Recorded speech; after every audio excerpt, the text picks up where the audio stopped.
Marjorie Taylor Greene believed her $22 million Costa Rican escape was secure, until Donald Trump transformed a Rome, Georgia stage into the merciless execution of her entire political legacy. $22 million from exclusive market trades, a $5 million mansion hidden beneath the lush tropical greenery of Costa Rica, and those empty, mocking laughs shared upon the sofas of the left-wing corporate media. The price to buy the honor and morality of a woman who previously called herself a fighter turns out to be shockingly cheap. Consider those numbers while the shadow still hangs over this stage. Consider the betrayal of every promise made to the people of Georgia. The stage lights inside this community center in Rome suddenly burst into a blinding white glare, cutting through the blackness like a military strike. The glare hits Marjorie Taylor Greene right in the eyes, making her pale skin look almost translucent, ghost-like. She stays standing at her podium, her fingers gripping the wood so intensely the knuckles are turning white. She looks like a person who just realized the trap has finally closed tight. The heavy, rhythmic sound of polished shoes echoes through the hall as Donald Trump emerges from the wings. He gives no greeting, nor does he look at the cameras. He walks holding the deliberate, crushing weight of a man coming to collect an overdue debt.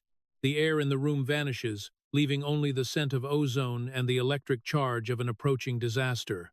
He stops next to his own mic, leaning closely, his shadow stretching across the floor until it swallows hers completely. Marjorie, tell these good people right here in Rome, Georgia, how the coffee tastes in your new backyard. The voice is low, gravelly, and carries the authority of a judge handing down a final sentence. Tell them how it feels to look out over a $5 million estate in a foreign country while they are struggling to put gas into their cars. Tell them why you decided to buy a luxury mansion in a third-world nation instead of staying here to fight for the principles you yelled about on the House floor.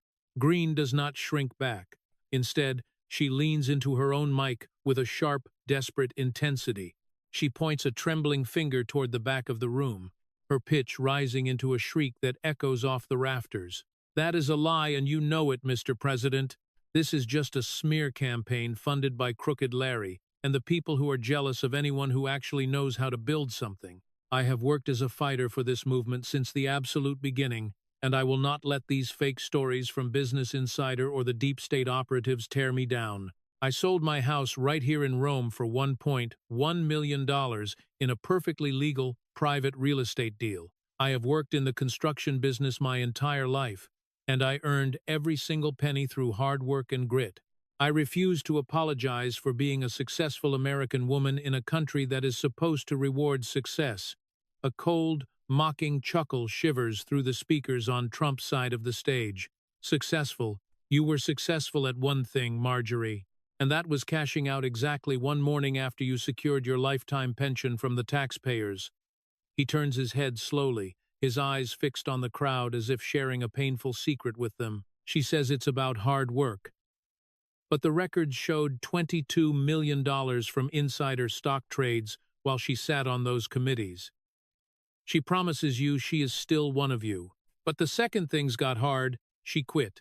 She abandoned her post, and she fled to Costa Rica under the cover of darkness. Even her boyfriend quit with zero notice because they were both too scared to face the consequences of their betrayal. Greene's face contorts into a mask of pure rage, her eyes darting around the room looking for a supportive face that isn't there. I am a 1 to 100% loyal American who lives in Georgia, and going to Costa Rica was a vacation, a trip that I have every right to take. I love this country, and I love the amazing people of Georgia, but I won't be bullied for traveling the world and living my life with the man I love. The man standing here accusing me of insider trading should look at his own administration before he starts throwing stones in my direction. The crowd erupts into a low, booming rumble of disapproval that shakes the very floorboards of the hall. Trump raises a hand, and the room falls into a silence so sudden it is deafening. You didn't go on a vacation, Marjorie. You moved. You sold your property. You abandoned your voters. And you ran to the warm embrace of the left-wing media the second you thought the ship was sinking. You sat on their couches and you giggled with the women on The View about how much you hate the men in Washington. You used the language of the woke mob because you wanted their love more than you wanted the respect of the forgotten men and women of this country. You are no fighter. You are a coward who left her post for a paycheck and a mansion in a foreign land. He leans in, his gaze narrowing into a laser-like focus that seems to pin her to the stage. There's an old saying in Washington, Marjorie, if you want a friend in politics, you get a dog. But you behave worse than a dog, because even a dog knows who feeds it. And a dog knows what loyalty means. You are disloyal to the president, you are disloyal to the party, and you are definitely disloyal to the people who are suffering while you post pictures from your estate. Greene glares back at him, her mouth opening and closing like a fish pulled from the water. The silence of her defeat filling the entire hall. The control booth, high above the floor, hums with the static of the feed broadcasting to millions of homes. This is no longer just a debate. This is the autopsy of a political career that rotted from the inside out. We are watching the green turn to brown right before our very eyes. The heavy silence of the room is broken, not by a judge's hammer, but by the sharp, rhythmic clicking of Marjorie's heels as she paces the small space behind her podium. The overhead lights catch the glimmer of her jewelry, a shiny reminder of the stakes involved in this high-stakes game of political poker. She stands up straighter, chin tilted at an angle of defiance which suggests she is ready to fight for every inch of her ground. You want to talk about money, Mr. President? The screech of her voice through the speakers makes a few people in the front rows flinch. You, of all people, want to stand up there and lecture me about building a life and a fortune in this country? I am a Southern woman, raised and grown with the smell of Georgia pine and the dirt of a construction site under my nails. My wealth wasn't handed to me in a mahogany boardroom or whispered into my ear by a lobbyist during a steak dinner in D.C. It was built using blueprints, using heavy machinery, and using the kind of back-breaking work that the people in this room understand a lot better than the bureaucrats you surround yourself with today. I took a family business and I turned it into an empire because I know how to work, I know how to lead, and I know how to win. I am the living embodiment of the American dream, the very dream you told us you wanted to protect. And now you want to stand up there and suggest that my success is a crime? You want to let these vultures in the media tear through my financial records because I had the audacity to make a profit? I will not apologize for it. I will absolutely never say sorry for being a successful businesswoman who knows the value of a dollar and how to grow it. If making money is a crime, then half the people in Washington belong in a jail cell, but they are too busy spending your tax dollars to care. She leans forward, her eyes wide, scanning the crowd for the familiar spark of loyalty she used to command so easily. I built houses. I built communities. And then I went to Washington to build a future for my voters. And yes, I sold my property. I sold it because I am a free citizen with the right to manage my assets, however I see fit. Isn't that what we fight for today? Have we become so extreme that a woman cannot sell her own home without being accused of fleeing the country like a common criminal? Trump remains completely still, his arms folded across his chest, his expression unreadable except for that slight, predatory curve near the corner of his mouth. He refuses to interrupt. He refuses to shout. He simply watches her the way a cat watches a bird that has just flown into a closed window. The narrator's voice cuts through the tension like an icy knife. She is good, isn't she? She leans on the self-made story like a church choir, hoping the sawdust on her boots from 2 decades ago will hide the smell of the cologne she is wearing today. But the blueprints she talks about now aren't meant for houses in Rome, Georgia. They are meant for an escape plan that would make Houdini blush. She is boxing with shadows, trying to bait the lion into a roar so she can claim she is being victimized. But the lion stays quiet for now. He simply counts the seconds until the clock runs out on her act. Trump finally drops his arms, shifting his weight with a slow, deliberate grace that commands the entire room to hold its breath. It's a lovely story, Marjorie. His voice is smooth, almost casual, which makes it 10 times more chilling. The construction, the blueprints, the hard-working woman of the South. I love that story. I have told stories like that my whole life, and usually they are true. But there is a difference between a success story and a getaway story, and yours is starting to look like a very pricey script for a film nobody wants to see.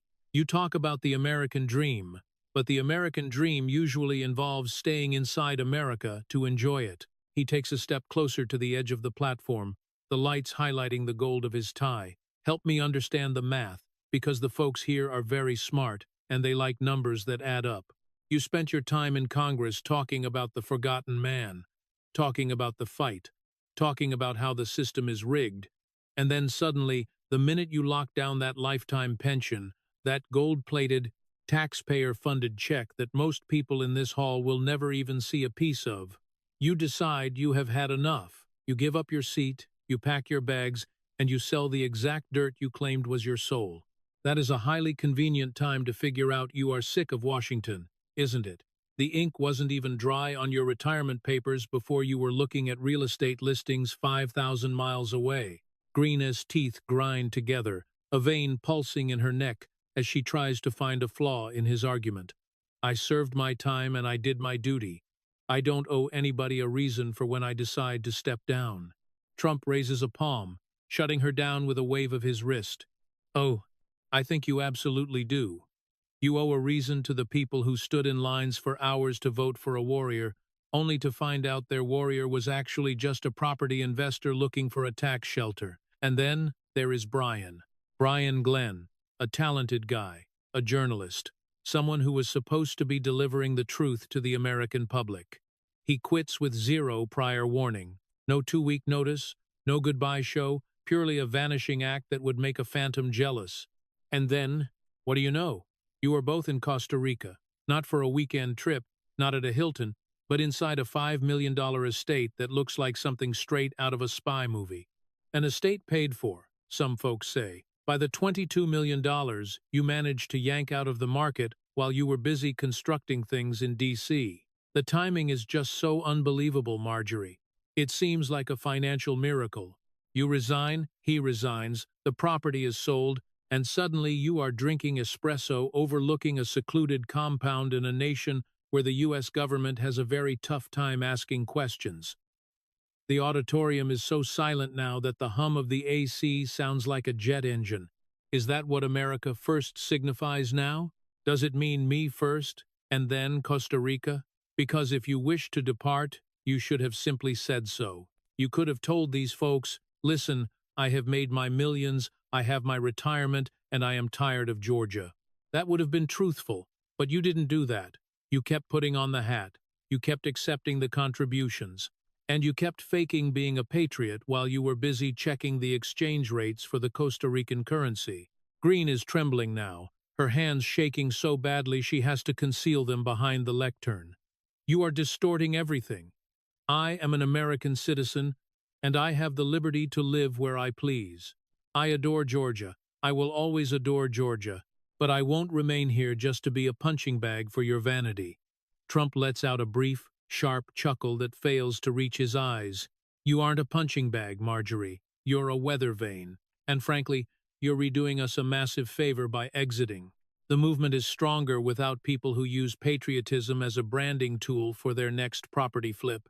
If you wish to reside inside a villa in a developing nation while the folks who trusted you are fighting to pay their mortgages, go right ahead. Savor the climate. Savor the espresso. But don't you dare return here and attempt to wrap yourself in the stars and stripes after you utilized it as a rag to wipe the dirt off your fingers. You didn't depart because you got exhausted of the battle. You departed because you hit the jackpot at the public's expense and you were too timid to stick around and look them in the face. He pivots away from her dismissively, as if she has already stopped existing in his universe. You're doing the country a favor by stepping out of the path. Just make sure the gate doesn't strike you on the way to the tarmac, because I'd hate for you to have to spend that pension on a medical bill before you reach the sand. The roar from the audience acts no longer as a murmur. It is an avalanche of sound, a tsunami of realization that the politician they previously applauded for has already transitioned to a lifestyle they can't even fathom. Greene remains paralyzed, the beams of the community center feeling less like a stage light and more like an interrogation bulb that has finally uncovered the reality. The narrator's tone comes back, oozing with icy satisfaction. There it is, citizens. The armor of entrepreneurship broken into a million shards of shattered glass. She believed she could conceal herself behind a spreadsheet, but she failed to realize that the citizens understand the distinction between earning a living and taking a payoff. 22 million bucks doesn't just drop from the heavens unless you happen to be grasping a massive bucket under a highly specific drip in the Washington Dome. And the villa, that isn't a residence. That is a citadel constructed on the rubble of a shattered vow. She is not a resident of Georgia any longer. She is a resident of her own avarice, and the gateway to that territory remains shut to anybody who actually cares regarding this republic. The blade of her retreat didn't just slice her away from the cause. It sliced the disguise right off her visage, and the visage underneath it completely fails to resemble a champion.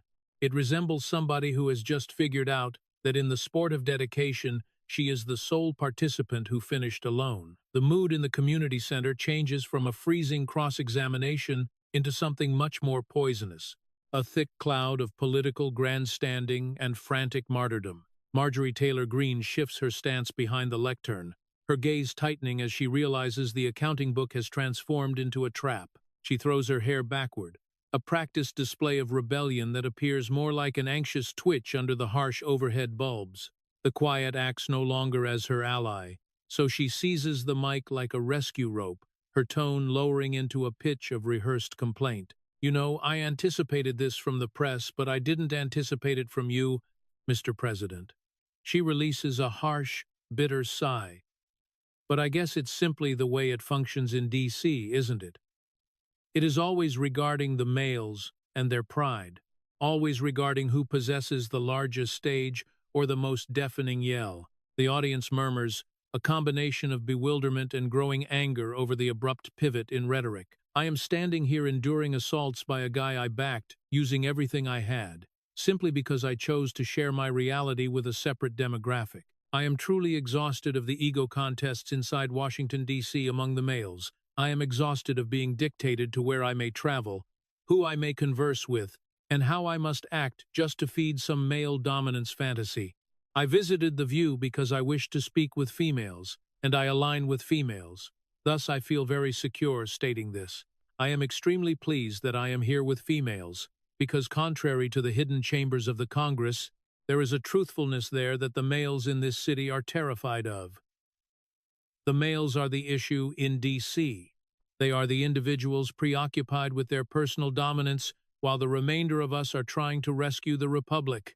She stands more upright now, attempting to broadcast the aura of a feminist idol, a character she would have ridiculed with malice just half a year prior. Donald Trump doesn't shift a sinew, but his gaze flashes with a lethal, entertained glint. He remains positioned right there, the undisputed heavyweight victor of electoral warfare, observing a lightweight attempt to alter the regulations of the match halfway through a knockout phase. The narrator's tone slices through the noise, oozing with the skepticism of a guy who has watched every media gimmick in the manual. Hear that noise, citizens. That is the noise of the woke plague taking over a body during real-time broadcast. She is grasping for the gender excuse because she recognizes the financial excuse is a failure. She is using progressive encrypted phrasing, the kind of speech crafted by corporate HR teams and liberal sociology educators to silence arguments. Yesterday she behaved like the MAGA fighter. Today she behaves like the victimized sisterhood delegate. It operates as a shift so rapid it would cause you neck strain if it wasn't so unbelievably pitiful. Trump ultimately breaks his quiet. His tone operates as a deep, echoing rumble that makes the mic stand shake. Look at this display, Marjorie. You are standing up there using progressive encrypted phrasing, instantly embracing woke doctrines the second you secure a paycheck from the other team. It is astonishing how instantly you start using their vocabulary, their slogans, their little talking points about males being the issue. You sat on their sofas and you smirked and laughed on The View alongside females who despise every single individual in this hall. You strolled into the welcoming arms of the progressive corporate press that despises all of us, and you attempted to burn this place down. He takes a deliberate pace toward her, his aura swelling until it appears to occupy every inch of the platform. The ego contest, Marjorie? Is that what you label it now? You didn't appear to care about the ego contest when you were praising the president by his putting green. You didn't appear to care about gathering alongside the males when you were securing influence or notoriety from it. You behaved very intimately with President Trump back then, didn't you? You wore that Trump was right about everything cap on the congressional floor because it made you the center of attention. You loved being inside the chamber with the males when you were the person commanding the limelight. But currently that those times are finished, suddenly the males are the issue. Currently that you have cashed out and purchased your $5 million estate, abruptly Washington seems too macho for you. Greene's gaze blazes with a frantic, trapped intensity, her palms smashing onto the lectern. I am permitted to change, Mr. President. I am permitted to recognize that the manner we were operating was unsuccessful. The View was open to hearing me. They were open to providing me a stage that wasn't just another feedback loop. Trump snorts, a noise of absolute undiluted revulsion. They didn't hear you, Marjorie. They utilized you. They desired a prize. They desired a turncoat they could showcase around to prove that the faction was falling apart. And you provided it to them for the cost of a grin and a chair at the table. You switched from laughing with Trump at a country club to laughing alongside The View about how deeply you despise the folks who elected you. It isn't existential to you, is it? It isn't regarding the destiny of the youth or the republic or the folks who currently must battle. You surrendered. You sprinted straight toward The View, and you stated to them precisely what they desired to listen to. You formerly told me at events, you told the folks in Rome that massive deportations needed to happen. You declared it on my program numerous times. You screamed it from the peaks. But, currently that you are beside your fresh pals, currently you think we must shield the illegal immigrant laborers as long as they are employed.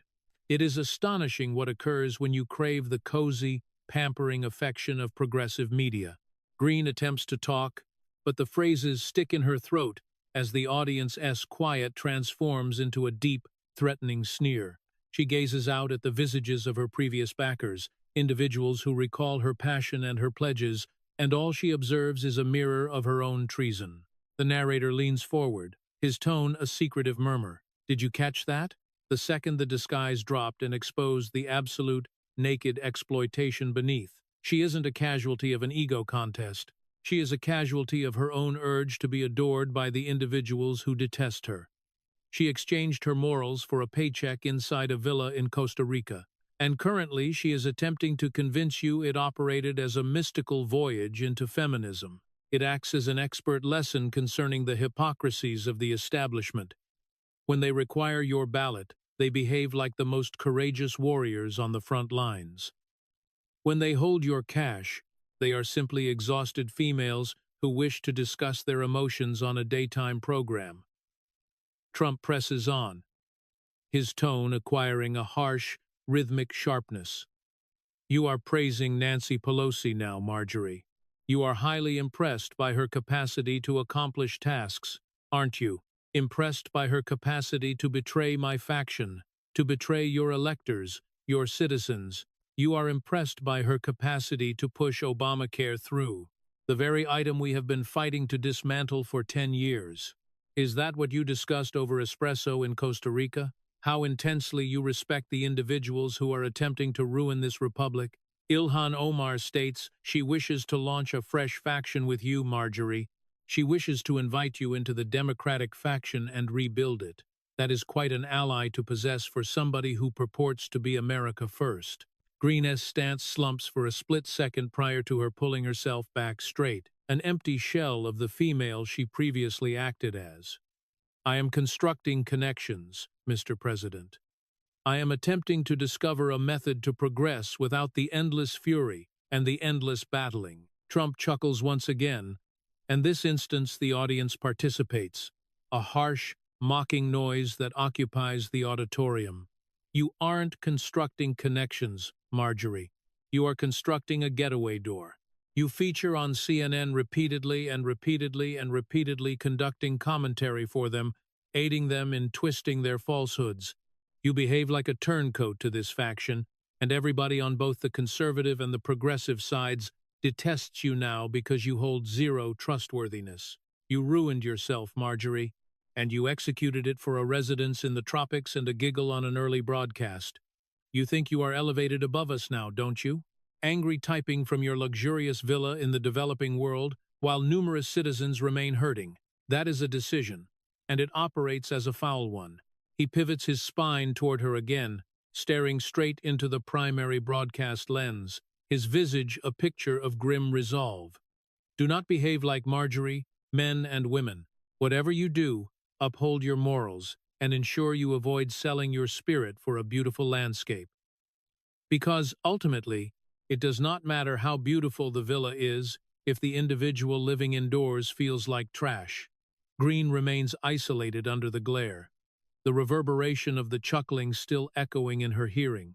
A phantom within her personal hometown. The connections are incinerated. Citizens. The female who swore to battle for you has formally crossed over to the opposing team. She has swapped the ego contest of DC for the pampering affection of the aristocracy. But she overlooked one item. In the actual globe, dedication is not a tactic. It is a necessity, and once you surrender it, zero sum of cash in Costa Rica can ever purchase it back. The establishment secured their prize, but the citizens secured the reality. And the reality is the Greene has entirely decayed. The jeers from the audience in Rome, Georgia, act no longer as a quiet murmur.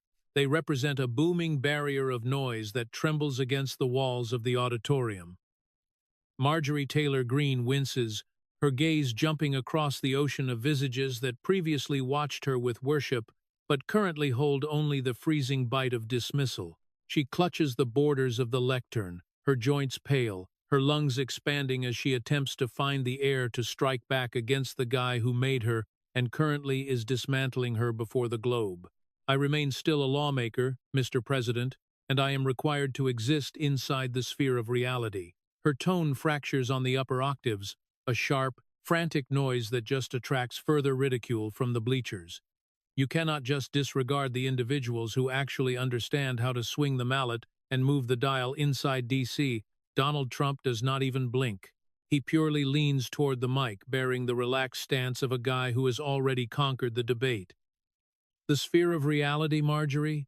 Is that what you label it when you visit CNN and declare to the globe how deeply you respect the female who attempted to tear down our faction? Because I saw the recording, everybody saw the update, and honestly, it appeared sickening.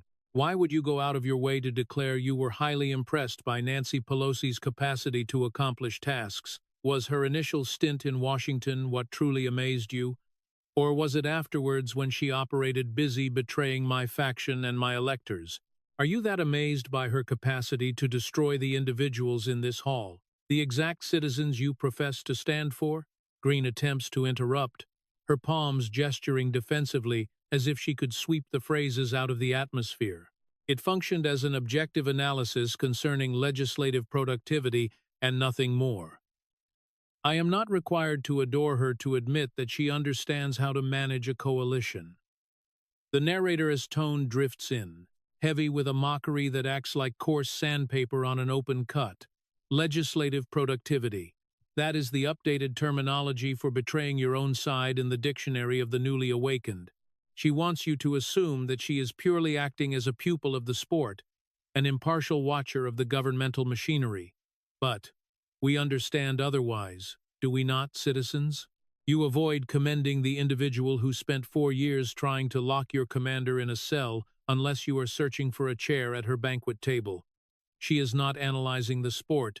She is submitting a resume for a position on the rival squad. Trump's gaze narrows, and he nods his head, carrying an expression of profound letdown that appears heavier than a scream. You appeared highly impressed by her capacity to push Obamacare through, didn't you? The exact Obamacare that has acted as a catastrophe for every household in Georgia. The exact legislation we swore to scrap and swap out. But I suppose when you are living inside a $5 million villa in Costa Rica, you don't genuinely stress about the price of medical coverage in Rome, Georgia, do you? It is simple to feel impressed by the decimation of the American working class when you have previously secured your $22 million golden parachute. However, let's converse about something significantly more crucial to the citizens here. Something you formerly shrieked about until your vocal cords grew raspy. Let's converse about the boundary, Marjorie, because I recall the gatherings. I attended them. I stood up there as you declared to thousands of citizens that we required massive deportations. You declared it upon my broadcast. You declared it in the corridors of Washington. You declared it whenever a lens was aimed at your visage. Massive deportations regarding the individuals who are violating our statutes and exhausting our funds. That was the vow, right? MTG adjusts her stance, her visage shifting to a dark crimson that competes with the rugs of the auditorium. The scenario is complicated, and the job market possesses demands that we must factor in if we desire the commerce to remain buoyant. I am merely acting as a pragmatist regarding the labor pool we already have in position. Trump lets out a sharp, harsh chuckle that slices her off mid-phrase. A pragmatist? Negative. You are acting as a phony, and you perform it because you possess a fresh demographic now. Currently, you attend broadcasts, and you advise folks that we must shield the illegal immigrant laborers simply provided they are employed. Oh, abruptly the statute does not matter, the boundary does not matter, and the security of American residents does not matter. Purely provided the corporate overlords who are pampering you and the progressive press are pleased, you are pleased to allow the republic to ignite. What happened to the fighter who wished to rescue our kids' destiny? What happened to the female who stated we were experiencing an intrusion? I will advise you what happened. You secured a payout, you wished to act famous, and you hungered for the warm, pampering affection of the individuals who detest the individuals inside this hall. You forsook your morals the second they transformed into a hurdle to your existence within the developing world. Greene smacks her palm hard upon the lectern, the noise ringing like a firearm discharge through the hushed auditorium. I have not forsaken anyone. I am attempting to uncover a fix that actually functions instead of just screaming into the gale for the rest of my existence. I am exhausted of the battling, and I am exhausted of the males who think that fury acts as a replacement for governance. Trump performs a slow, threatening pace toward her, his silhouette hanging over her akin to a solar block. It is not regarding fury, Marjorie. It is regarding outcomes, and you simply admitted you feel impressed by the outcomes of the rival team. You are commending Pelosi. You are defending undocumented laborers, and you are performing it from a villa in Costa Rica while the citizens of Georgia are left holding the check. You are not battling for anybody except yourself, and you are not America first. You are Marjorie's wealth first. You are a turncoat to this faction, and you are a turncoat to the republic that gave you everything. And the foulest part is, you believe you are clever enough to deceive us about it as you smirk alongside the view. The narrator comes back, his tone a deep, gravelly growl that marks the conclusion of the bout. The betrayal is finalized. She shifted from the vanguard of the uprising to the hip pocket of the elites in record speed. She wishes to shield the undocumented laborers now, because her new peers in Costa Rica probably deem it empathetic. But, out here inside the actual globe, within the republic she abandoned behind, it is branded a treason. She feels amazed by Pelosi because she has finally realized that the establishment is where the wealth lives, and she is ready to surrender your boundaries, your careers, and your destiny to keep her new existence floating. The disguise hasn't simply dropped, it has been ripped off and crushed. And what is left is a female who traded her spirit for a payout and a landscape of the ocean. The darkness of treason has nowhere left to conceal itself below the glaring stadium bulbs of this Rome, Georgia gathering. Marjorie Taylor Greene is stationed there, but she behaves no longer as the fighter this faction previously knew. Her costly cosmetics are smeared with moisture, showing a visage ruined by a poisonous mix of dread and remorse. She holds onto the borders of the timber lectern, her palms quivering so intensely it seems like the only thing keeping her from falling. The noise of her deep, uneven gasps rings across the sound system, the noise of a trapped beast grasping that the enclosure is secured. The auditorium has transformed from an electoral meeting into a communal execution of a tenure that decayed from the top down. Donald Trump is stationed near the opposite lectern, as solid as a pillar of stone, his gaze freezing and packed with a fatal level of scorn. He watches the ruins of a female who assumed she could outmaneuver the very foundation that gave her a platform. She attempts to draw a massive gasp, her eyes crimson and puffy from the overwhelming gravity of the incident, and she yells using everything she has left. "You possess zero authority to do this to me! You possess zero authority to assess my allegiance!" Her tone acts piercing and frantic, fracturing beneath the gravity of the jeers raining down from the ceiling. I remain still a devoted American, and I still cherish Georgia, using every string of my being. Where I travel, where I reside, and how I utilize my earned cash represents my absolute individual liberty. That does not act as an offense. That is the very freedom we all swore to shield. Is it not? She glares down toward the front seats, searching for a soul-affirming nod. But everything she finds is a multitude of freezing, severe glares. Touring the globe and savoring the rewards of my toil after years of serving this republic does not render me a turncoat. Trump deliberately leans into his mic, and the subtle hunting arc of his mouth indicates that the finish is nearing. Serving the republic, Marjorie? Or serving your individual financial ledger? His tone drops into a deep vibration that trembles across the wooden planks like an approaching tremor. You converse about individual liberty while you were busy cuddling up upon the couches of the individuals who detest everyone inside this hall. You converse about allegiance while you are getting ready to sign the most repulsive pact of treason in current history. He halts, allowing the suffocating, dense quiet to suspend in the atmosphere until her individual pulse feels too deafening for the room. You assume we are unaware, Marjorie? You assume the citizens in Georgia act blind to what is happening in the dark? Why refuse to advise them concerning your fresh closest ally, Ilhan Omar? The naming of that individual makes the hall fall deadly quiet for a split second before a howl of absolute wrath bursts. Greene's visage shifts from a flushed crimson to a ghostly clear white, her mouth shaking but unable to form a syllable. Ilhan Omar is out there now, opening her arms and welcoming you into the Democratic faction, is she not? She labels you the voice of sanity inside the Republican faction, which acts as the fatal embrace for anyone possessing a shred of dignity. The two of you are scheming a fresh faction, an unholy pact between a turncoat and the extreme left to rip this republic apart from the interior. The shouts of turncoat and disgrace from the Georgia electors smash against the platform like a tangible blast of heat. They are unable to comprehend the female who previously was stationed upon the congressional floor wearing a Trump was right cap, now facing enlistment by the squad. Trump lifts a palm to quiet the audience, but his gaze never departs her crumbling shape.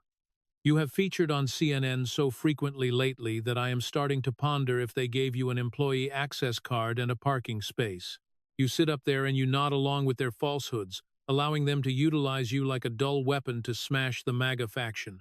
That cap, those vows, they are simply a heap of cinders now, burned by your individual pride.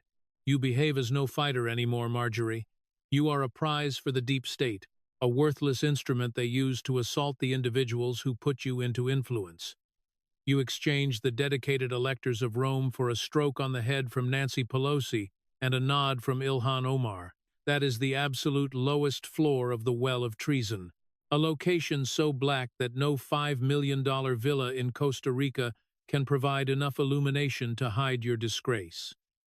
Greene's legs buckle, and her palms slip from the lectern as she gazes into the void, grasping her electoral spirit, has been stripped bare. Rome, Georgia, is no longer her sanctuary.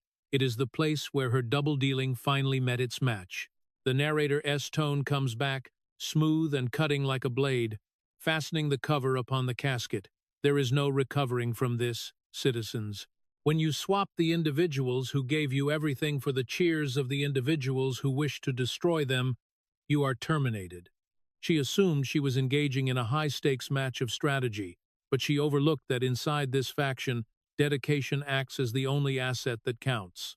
The green has turned to brown, and the odor of it is filling every inch of the establishment. The unholy pact rests uncovered in the open, and the citizens are finished listening to the justifications of a coward. The climate inside the Rome auditorium drops to a level where you could almost see the exhalations of the individuals in the front seats. The quiet behaves no longer as a lack of noise. It is a suffocating, dense burden that pushes downward on everybody in the hall. Marjorie Taylor Greene looks like she is stationed on the edge of a sharp precipice, and the gale is starting to scream. She grasps that the typical catchphrases and the practiced grins are not going to save her from the guy stationed 10 feet away. Her gaze transitions from dread to predatory as she grabs for the most desperate tool in the politician's arsenal, the tactic of misdirection. She leans so closely toward the mic that the sound system emits a piercing, ear-splitting squeal. I have previously advised you, and I will advise these folks again. I have strictly never engaged in any insider trading. Every single cent of my fortune was earned via my contracting firm, an enterprise I constructed using my own two palms and my personal toil. I decline to express regret for earning wealth inside a sector I labored within for years, and I decline to allow you to utilize these bogus articles to portray me as a villain. You wish to discuss corruption and financial secrets? Why don't we observe the individuals inside the Trump cabinet instead? Why don't we discuss the operatives surrounding you who were executing deals while the remainder of us were truly trying to pass laws? You are using me as a cover to mask the corruption inside your own front yard. The audience emits a collective gasp, a noise of absolute, unadulterated disbelief over the sheer gall of the charge. Trump does not flinch. He does not even blink. He is stationed there entirely still, allowing her phrasing to suspend in the atmosphere like a foul odor that refuses to clear. The narrator's tone rushes in, freezing and precise, like a medical specialist readying for the ultimate cut. Watch her move. She is throwing dirt against the barriers, praying a portion of it attaches to the individuals who genuinely stood beside her when the Globe was trying to silence her. She is using the progressive press cover, the very same strategy the Democrats use when they get caught with their palms in the theft jar. Do not stare at me, stare at them. It is the oldest ruse in the manual, and it serves as the signature of a culpable soul. She assumes she can win by incinerating the whole structure down, but she overlooked that she is the only person locked inside.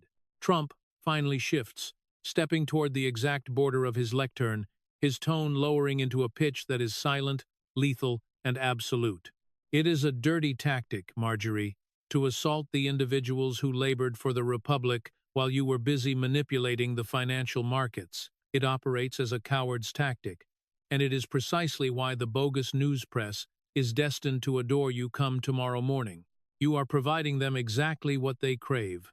A MAGA conservative mutating into a viper the second she gets cornered. But let us return to the reality, because the reality refuses to care regarding your contracting firm fable. $22 million. That is the figure hanging around your throat like an anchor. While the individuals in this hall were losing their employment and witnessing their local enterprises collapse downward, your funds were expanding like a weed in the swamp. You executed it completely under the mask of acting as a patriot, completely while donning that cap and screaming my title. But the minute you struck the gold mine, the minute that 22 million sat secure, you surrendered. You abandoned your position because you lacked the need for the citizens of Georgia any longer. You utilized them like a staircase to reach the wealth, and then you knocked the staircase away. Greene's tone is a shriek of absolute panic now, bouncing off the lofty rafters. I am a 100% devoted American who resides in Georgia, and indeed, I acquired property inside Costa Rica. And indeed, Brian and I cherish it there. It acts as a gorgeous republic with gorgeous citizens. We cherish touring the whole planet, and we shouldn't have to conceal that. It is a decision to enjoy our existence, and I am not willing to allow you to twist a holiday residence into some kind of global plot. Trump points a digit directly toward her, his stare resolute. It fails to represent a holiday residence when you auction your property in Rome, Georgia, and flee the Republic, Marjorie. It fails to represent a holiday when your partner quits holding zero prior warning and vanishes alongside you. You auctioned 10 acres of Georgia land for $1.1 million and swapped it for a $5 million villa inside a strange territory. You deserted your electors, you deserted your republic, and you executed it for a luxurious existence inside a developing nation. How dare you call yourself America first while you are angry typing from a villa in Costa Rica, while citizens are hurting, while they are battling against price hikes and a shattered boundary, you are drinking espresso and flaunting your fortune right into folks' faces. That does not represent a decision of prosperity. That represents a decision of a dirty, crooked parasite who has lost total regard for the individual she worked for. You are not battling for anybody, Marjorie. You behave purely as an additional coward who ran away the second matters became difficult or the second you secured your endless pension. You are one of the most crooked parasites of the decade, and the citizens of Georgia perceive you for precisely what you are. Greene remains stationed there paralyzed, the gravity of the $22 million judgment finally extinguishing the pulse out of her justification. The narrator's tone returned, grim and absolute, like the locking of a vault. There is no recovering from the reality when it acts this freezing. She attempted to fault the cabinet, she attempted to fault the press, but she could not excuse away the villa or the cash. She assumed she could act as a MAGA icon and an establishment player simultaneously. But you cannot cater to two bosses, and Marjorie Taylor Greene picked the one that pays out in local currency and espresso. The fluid didn't simply shatter the pain, it drowned the entire structure. The judgment sits finalized, and the penalty is endless banishment from the faction she sold out. Marjorie Taylor Greene remains stationed there like a pillar of sodium, paralyzed inside the stare of 1,000 condemning gazes. Her lips hang open, but the passionate speech that wishes to escape her has been smothered by the freezing gravity of the proof. She looks like a female who merely grasped that the $5 million villa inside Costa Rica operates as a trap, and the gate has been bolted from the exterior. The audience inside Rome, Georgia acts no longer as strictly a crowd of onlookers. They have transformed into a single, bellowing barrier of dismissal. Leave! Somebody yells from the back, and the shout is instantly adopted by 1,000 throats. Flee Rome! Flee Georgia! Go back to your villa! The cadence of the chant trembles the floor planks, a primal hum of a populace that has experienced treason by its own associate. Donald Trump rotates his chest away from her, bearing a slow, calculated movement that highlights her absolute and total meaninglessness. He walks toward the absolute border of the platform, taking on the stance of a supreme leader who has just finished a triumphant but brutal mission. The illumination highlights the gray in his mane and the iron resolve in his gaze as he speaks to the loyalists who stayed while she fled. There is an old proverb in Washington, D.C. that folks typically have to discover the tough way. It goes like this: if you desire an ally in governance, obtain a hound.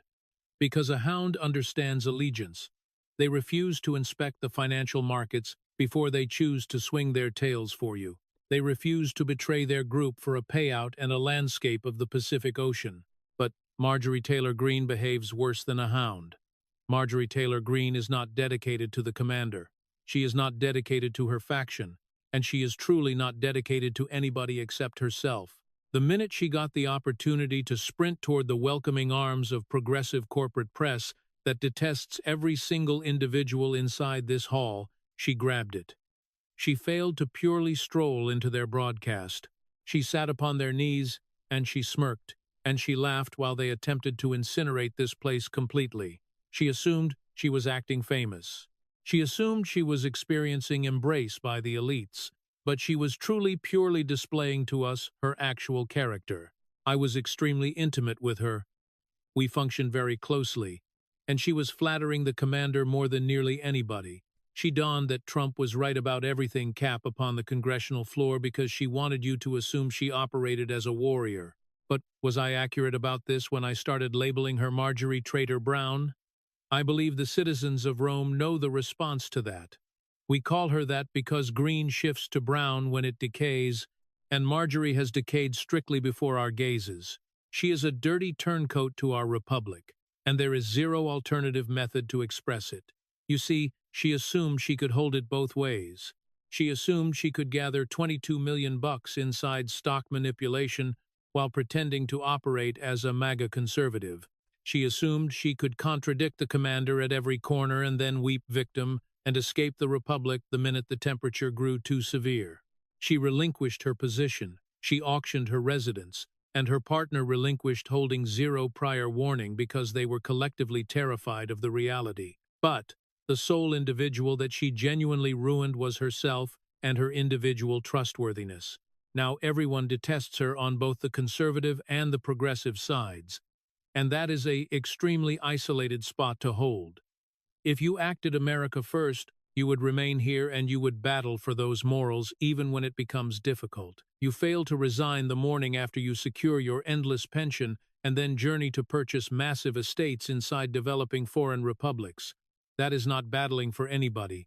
That is deserting your republic. It fails to operate as America first to sell out your commander and the faction you worked to get placed in power the minute matters became tough. It is definitely not America first to act angry typing from a luxurious villa in the developing world while numerous citizens are fighting to put meals on the table. She is a phony and a coward, and she seems to be executing a favor for America by exiting.